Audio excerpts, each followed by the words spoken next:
a little sneak peek today of kind of the progress we got going on the Nova and sort of what we've been able to accomplish throughout the week here. So we got our floor pan tacked in. It's not totally in, still got some gaps to fill. Still didn't do this seam over here.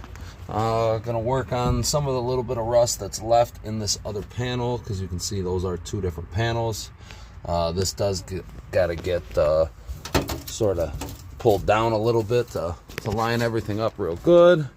As you can see, we just sort of did a slight little test fit to sort of show everybody kind of what we're working with here.